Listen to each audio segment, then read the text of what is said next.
आंनि बानलु बागान होननो सोरनि होननोब्रा बन्दुमोन आं बानलु सिब्र गायदों किं सिडलि आदै जिमितनिसो बे बानलु बागाना थांनाय बोसोराव आसामनि सीएम डक्टर हिमन्त बिश्व शर्मा बिथाङा खौरांगिरिफोरखौ दैथायहरनानै नैबे बानलु बागान बे हायाव गायनाय बानलु बागानखौनो हिमन्त बिश्व शर्मा बिथाङा पस्ट खालामदों मिथिबाय दा बेखौ आं नोंथांमोननो दान्दिसे दिन्थिनो आखायाव लादों नोंथांमोना नायलांबानो जाबाय बानलुखौ माबायदि गायो नङा होमबा बानलु सिब्र बा किं सिडलिखौ माबायदि गायो दा आं नोंथांमोननो दान्दिसे देखायगोन आरोना बैसोर आइजोफोरा 300 थाखानि हाजिरा जायो बिसोर बानलु गायगोन नैबे जोहोलावफोरना 400 माखासेया मालसिं बोदों माखासेया हा समान खालामदों बिसोर जोहोलावफोर माने ओमफ्राय नै आइजोफोरा ओइयाव मालिक दं बिपिएफनि लिडार जोंनि गफुर सिगां बालिजान गाव पन्सायतमोन दा बिसिना मा बिसिदिसि जागोन जों मिथिया आंथ' गैया जोंहा बिटिआर बिटिसिआव हाबाखै मा फंबाय हाजिरा मावदों नामा हा ना मावाखै बिर सोरां जोहोलाव बे एकदम हिन्जाव नांथारसिगौनो फाग्लानो लाजिलायबावो आसोला बिसोर जोहोलावफोर गोजा ओमफ्राय नोंसिना हाजिराया बेसेबां साराय हाजार ना स' बेसेबां हाजिरा जादों नामा बेवाइफोर मोनबाय उन्दैफोर हा उन्दैफोर मोनबाय लाहां बबेनि लाबोगोन नायना गोसथोनाय बुंखा नोंना हिन्जावना मा नाम मोनलाय हा बानलु गायनायनि इउटुबार दा माबाखौ बिबिकाखौ लिंहरना होबावगोनसै आं बिबिकाखौ लिंहरना होबावगोनसै आं दाहाय नै बन्दुमोन बानलु फुलिखौ गायजेनबाय आरोना दा बेयाव हायावबो हालौना हासार होखाबाय बायदि रोखोमनि अनेकथा हासार दं दा बेनिफ्राय बे बानलुखौ गायबाय सप्तासेसोनि गेजेरावनो बे एकदम मद' जाबोजोबसिगोन आरो बानलु गायग्राफोरा मा बुंदों हाजिरा ना मा होनदों हाजिरा नांगौबा लांफै होनदो बेसेबां लायो नोंसोर बानलु गायनायाव दिनाव मा होयो मालिकआलाय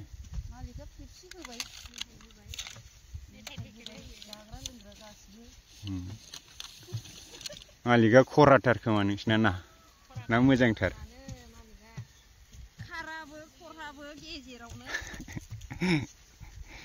मालिकआनो सावलुनसो होनलाय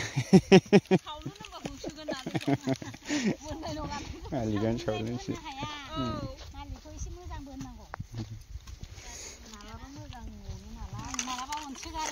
बेदर जाहोफेराखै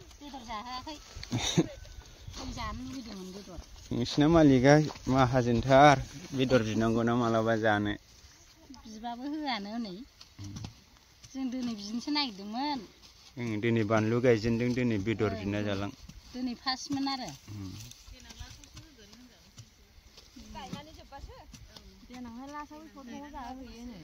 बानलु सत्रङाव पार्टि जाहैगोन नामा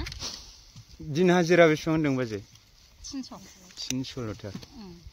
300 जों माथो बाजार खनसेयानो जायामोन जानायालाय जोंनो नांगौमोन आरो ना 350 लबियाथारदों मालिकआनो एसे लबियानो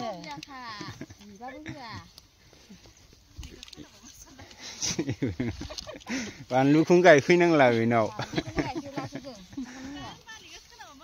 मालिकआ जोंना थाबायगासिनो लामा मालिका BPF नि लिडारबावसो मालिका सरखार जाखाबाय 300 जों मानिथारनाङा 3000 गाहाम बिनांगौ एसे बिदेरनोसै जों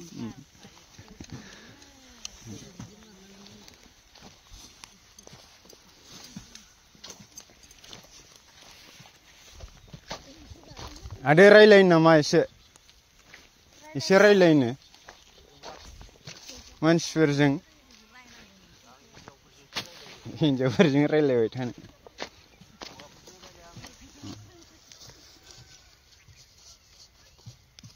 मा खालामदों नोंलाय मा खालामदों नै आंनि हिनजावा बानलु हाजिरासो गायो खामानि गैया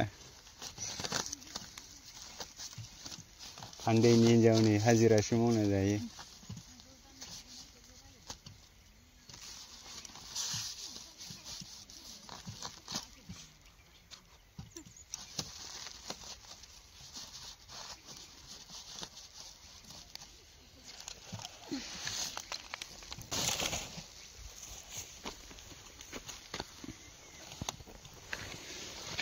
नै बाहागिमोन जों हाजिरा मावनासो जायोलै सरखार थाखो मा जाखो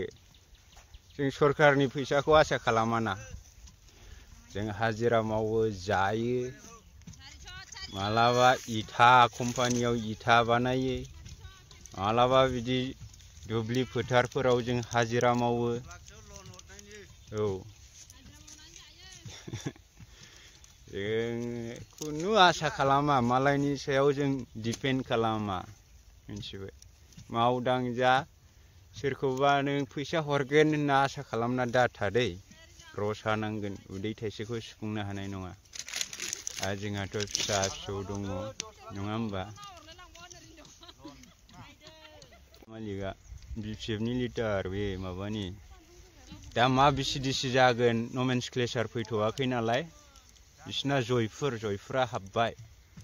आदैया गोदोनिफ्रायनो कंग्रेसनि लिडारखामोन तरुण गगৈ थानाय समाव तरुण गगৈ थानाय समनिफ्रायनो जोङो कंग्रेस खालामबोदों बे हालामाव जोंना दा बिश्वनाथ डिस्ट्रिक्ट जोंनिखौ सत्रं एरिया होनो गाव पन्चायतआ बालिजान गाव पन्चायत दा बेवहाय जोङो गोदोनिफ्रायनो जेब्ला तरुण गगৈ बिथाङा थैयाखैमोन जेब्ला आसामनि चिफ मिनिस्टार जाबाय थादोंमोन बे समनिफ्रायनो जों कंग्रेस खालामबोदों मिथिबाय जोङो हाई सेकेन्डारि फरायफुनाय बे समनिफ्रायनो जों कंग्रेस खालामबोदों दा बे समाव आं नोंथांमोननो बानलु गायनायखौ देखायबाय हायोब्ला बानलु सिब्र खेथिखौ जेराव मेराव खालाम खिन्थु थाखा फैसा गाराबा नों बानलु सिब्रखौ दैखांनो हाया जेरै मुदुमफुल खेथि थालिर खेथि थिग बेबायदिनो बानलु खेथिनि गेजेरजोंबो नोङो 5 लाखसो रां गारनो हायोबा खमबाबो नों 5-6 बिगाखौ आरामसे मावनानै नोङो बे 5-6 लाख गारनायनि गेजेराव नोङो 10-11 लाख नों खामायनो हागोन नोंनि मुलधनजों नोङो बेबायदिनो 20-22 लाख बेबायदि नोङो खामायनो हागोन आरोना मुलधनजों दा बिब्दिब्ला 11-12 नों मालाबा मार्केटनि खोथा थायो आरो नों मोजां मालिक जाय साप्लायार बेबायदि मोजां साप्लायारखौ मोननो खाफाल नांगौ मानोना बानलु सिब्र खेथियावबो नोङो एसे माने कम्पिटिशन टाइप जायो ओरैनो नैबे बानलु सिब्रखौ आंनि मोनथिनायाव सिलाइ बारुदनि गुलि बानायनायाव बेखौ बाहायनाय जायो होननानै मोनथिदों नर्मेलि जोङो बेखौ जानायाव बाहायो ओंख्रियाव होयो डाइरेक्ट अरसना जायो थिग बेबायदि खिन्थु स्पेसियेलि जितु सरकारा बेखौ प्रजेक्ट महरै बाहायनायाव सिलाइ गुलि बारुद बेफोराव बाहायो होननानै जों मोनथिदों दा बेखायनो हायोब्ला जों खेथिनि गेजेरजोंबो जोंनि जिउ खांनाय राहाखौ जोङो बानायनो हायो जोंनि इयुनखौ जोंनि जितु नेक्स्ट जेनेरेसन जोंनि यांस्टारफोर जोंनि फिसा फिसौफोरखौ जोङो बिथांमोननि थांना थानायखौ जोङो खैफोद गैयै खालामनो थाखाय सोरबा साख्रि मोनैफोरा बयबोथ' साख्रि मोना नङा होमबा जाय बेकारफोर जाय आनइमप्लयेड बिथांमोना जों खेथिनि गेजेरजोंबो जों थांनानै थानो हायो बेखौ नोंथांमोननि गेजेराव जों बुंबाय जों रावबो बेकार नङा जोङो जाय अलसिया बिसोरसो बेकार जों मावै दाङै जाबानो जों रावबो बेकार नङा इडुकेसना जास्ट फर नलेज जोङो नलेजनि थाखायल' जों इडुकेसनखौ लानांगौ खिन्थु गावनि इडुकेसनखौ लानानै गावनि क्वालिफिकेसनखौ लानानै नों जे नोंनि इग'खौ नोङो अलवेज देखायबाय थागोन बे नङा नोंनि इग'नेसखौ नोङो एभयड खालामनानै बोरैबा नों नर्मेलि बयजोंबो गोरोबनानै जिउ खांनो हायो बेजोंनो नों गोजोननाय मोनगोन आरो थांना थानायाव नोंहा गोरलैबाबो नों थांनानै थानो हागोन बेखिनिखौ नोंथांमोननिसिम बुंहरबाय सोरनावबा जायखि क्वालिफिकेसननि सार्टिफिकेट थाया मानो बे सार्टिफिकेटखौ लानानै नों जुदि गावखौनो नोंनि इग'नेसखौ नों दिन्थिबाय थानानै नोंनि एटिटिउडखौ श' खालामबाय थानानै नों मावा दाङाबा रावबो मोनजाया बेखायनो गावनि क्वालिफिकेसनखौ लानानै रावबो गौरब बा गोग्गा खालामनो नाङा जों जा समाव जा खामानि मावनानै जोङो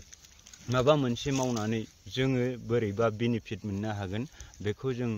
अलवेज ट्राइ खालामनांगौ बेखिनिखौ बुंबाय जों साखरि मोननायाल' जोंनि जिउ खांनायनि राहा नङा जोङो मावनाय दांनाय बैफोरनि गेजेरजोंबो जोङो थांनानै थानो हायो बा जिउ खुंनो हायो जोंनि प्रफेसनेलि लाइफआव नों मा मावो बेखौ नों कन्टिनिउ खालाम माखासेखौ नों पार्ट टाइम बायदि नों खामानि मावबानो जाबाय बेखिनिखौ नोंथांमोननिसिम एडभाइस हरबाय बे जिथु सानजौफुनि नैबे सुदेम बुब्लियाव जिथु दुङाबो सुवाबो सान्दुंबो गैया अखाबो गैया दोमैलु बोथोराव नोंथांमोननिसिम बयनिसिमबो आंनि अननाय आरो मोजां मोननायखौ बावहरबाय बेखिनियाव नोंथांमोननो बानलु गायनायखौ खनसे फ्राय देखायनोसै थांनोसैलाय आमोखाया खामानियाव लोंबाबो जाबाबो ओइ लों जा खामानि माव जाय जौ लोंनानै खामानि मावा जायना गोलोमदै गवा बिनि देहायासो नोरजिया जालाङो नङा होमबा खिन्थु जों बायदि जानाङा जोंना जौ लोंबाथाय ओंखाम थोंखाम नाङालै मानो नांगौ ओंखाम आरे बाबा बोरायबा मा मावहैगोन संग्राय सान्द्रि हेबनो रोंगौ ना मागौ ओंखायनो 50 बोसोरसिम था दुब्ला थै नङा होमबा बांद्राय गोबाव थाना लाब गैया जारौमोनहा बानलु गायगासिनो बिथांमोना बयहाबो न'खर दं न'खर खुंनो जोंनो थाखा फैसा नांगौ खामानिया जेखियानो जा खि गारनायबाबो बेनो बेस्ट खामानिल' जानांगौ थाखा फैसा मोननांगौ जों मावै दाङै जों जोंनि संसारखौ दैदेननांगौ बेखिनियाव बेखौनो बुंबाय खि गारनांगौबा गारगोन आंनाथ' मेचिन गोजासो मेचिनजों फ्रु बोखाबाय फ्राव दैयाव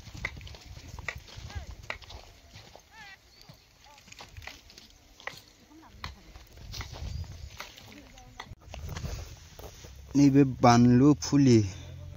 ट्रियाव जावैनाय बानलु सिब्र'नि बेगरखौ एरख'नानै नैबे ट्रियाव गरसे गरसे सोयो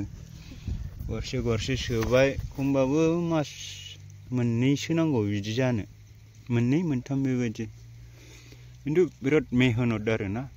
बेबायदि मेहनत खालामनो हायोबा फरसुनारफोरा ओरैनो फैखायो बन्द'मोन खुनु जिंगासिनाङा खिन्थु फैसा थानांगौ आरोना बिराद मुलि बाहायनांगौ खि मुलि बाहायनांगौ दा नैबे आदै जिमिदाथ' मालाय हेभि मालिकखा गोदोनिफ्रायनो दा बिथांमोना थाखा फैसा बाहायो थाखा फैसा बाहायनानै जेसेबां थाङो बिनि 3 गुन बारा मोनो आरोना दा बेबायदि बायरायलायनो नामा फंनैसो नों थांग्रोनोसै